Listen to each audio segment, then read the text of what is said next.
Okay po, ako po ulit ang inyong site locator, si Miss Geraldine Villarasa.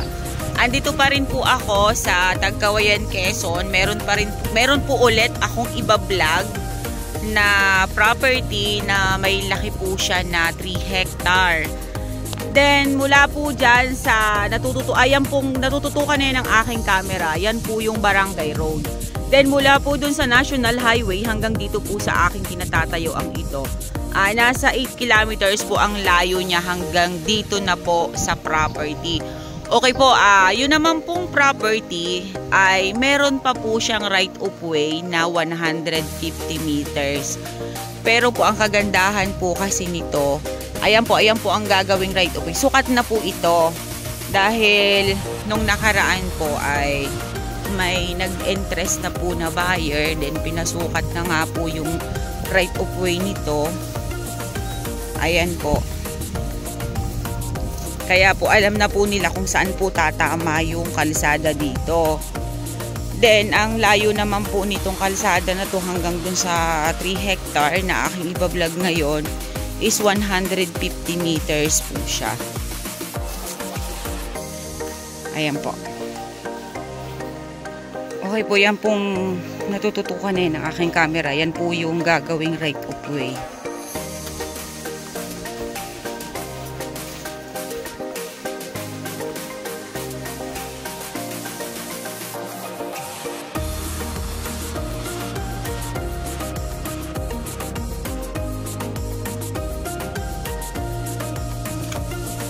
Yan pong binabaybay namin yan. Yan po yung right of way.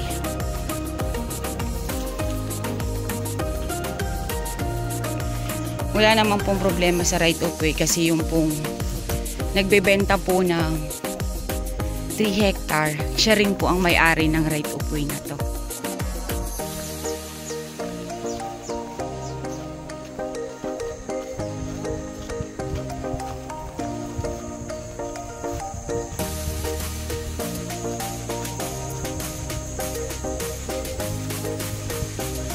Okay everyone, nandito na po ako sa start po ng property na 3 hektarya po na ipinagbibili ni tatay. Ito po ay nasa mother title. Magkakat lang po siya ng 3 hectare para dun po sa ipagbibili niya. Yung pong matitira ay para po sa iba niyang mga ka-share dun sa lupa. Ito lang pong parte niya ang ibinibenta po talaga niya. Ayan. Totally po wala na po siyang laman. Ayan po, overlooking po siya.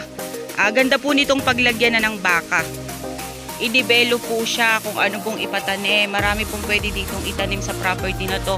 Pwede nyo pong alpasan to ng kambing.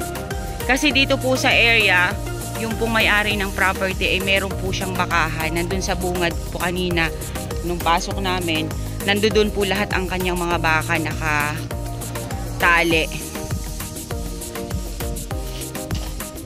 Ayan po siya, overlooking po siya.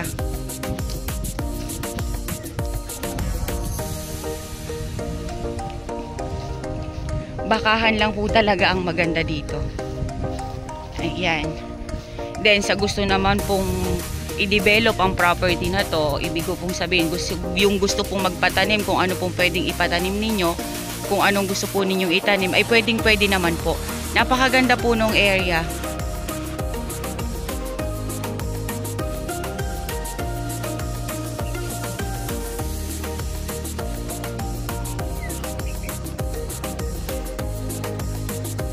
Ayan po siya.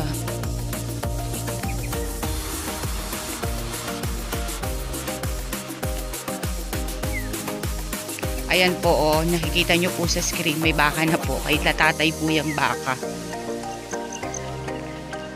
Then ayan po, yan lang po ang mga puno dito. 2 puno lang pong malaki yung nandyan po sa ibabaw. Napakaganda po ng property na to.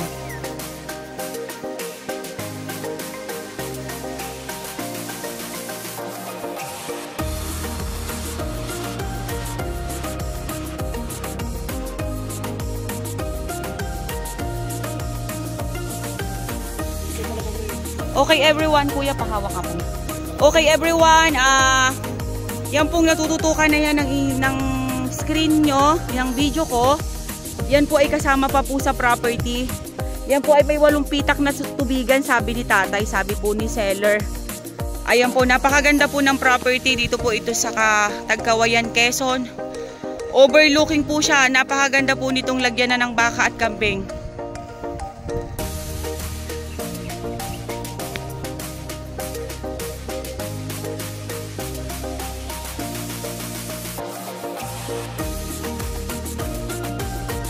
Pinagkukuhanan po talaga dito ng tubig is yung totoo po talagang bukal. Ang ganda oh!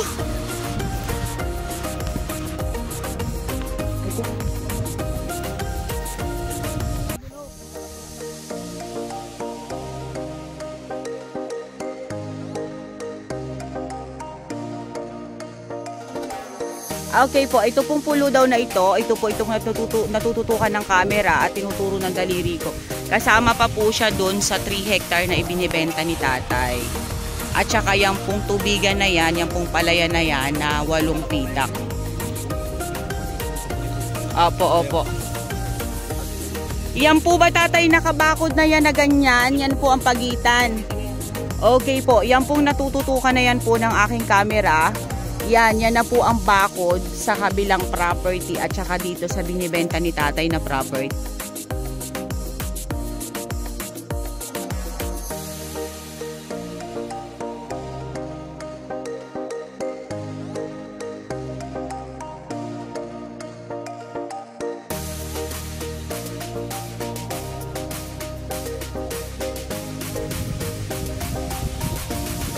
Hindi po siya totaling mataas na matarik. Pero napakaganda po nitong area na to.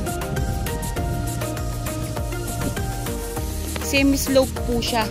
Yun nga po sabi ko sa inyo, napakaganda po nitong paglagyan na ng baka. Lalagyan ng bahay, bakasyunan. Maglalagay po ng bahay dyan sa may kinatatayuan niya ni Kuya. Napakaganda pong tanawin ng makikita sa palibot. Yo, ang ganda nga.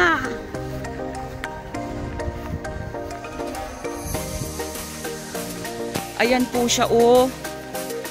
Kita po ang mga bundok-bundok. Nandito po ako ngayon sa gitna ng property. Kita po ang mga karatig.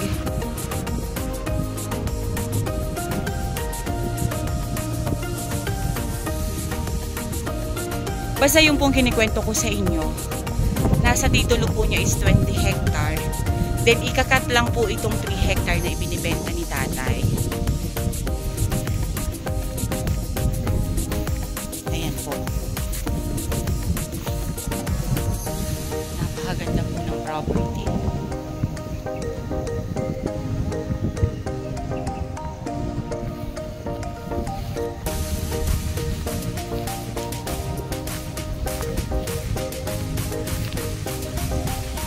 Hectare po kasi malaki naman po yun eh. Kaya malaki po ang mahagip dito sa side na to.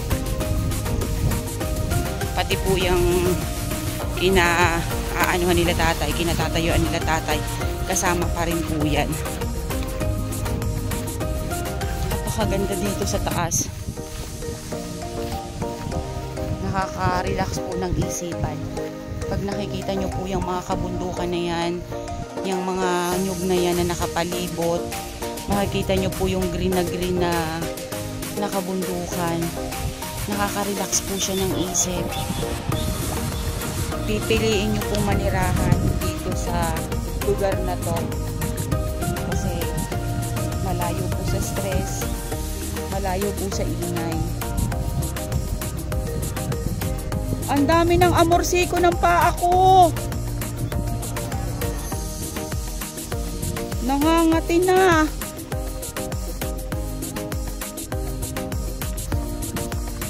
Kasama pa yan, tay? Aw, sandali. Okay po, ma'am, sir, avail nyo na po ang property na to. Ito po ay dito sa Tagkawayan, Quezon. 3 hectare. Meron po siyang right of way na 200 meters. Yun naman pong right of way, wala na pong problema kasi yung pong may-ari ng property na binibenta ko na to, siya rin po ang may-ari ng right of way. Avail nyo na po to, ma'am, sir. Napakaganda po nung property, overlooking po siya. Napakaganda pong paglagyan na ng baka, kambing. Lagyan na nyo po ng rest house dyan sa taas na yun na natututukan ng aking camera. Kitang-kita po ang paligid dito, kitang-kita po ang lahat ng kabundukan. Ma'am, sir, avail nyo na po. Napakaganda po nito. Okay po, once again po, inquire nyo na lang po yung about sa presyo, about po sa documents. Yan naman po ay laging nasa details pagka po kami nag-upload sa aming YouTube channel. Okay po, once again po, ako po ulit ang inyong vlogger, si Miss Geraldine Villarasa. Salamat po sa bawat pag-upload namin ng aming mga videos ay nandiyan kayo para mag-abang, para manood. Okay po, thank you po for watching.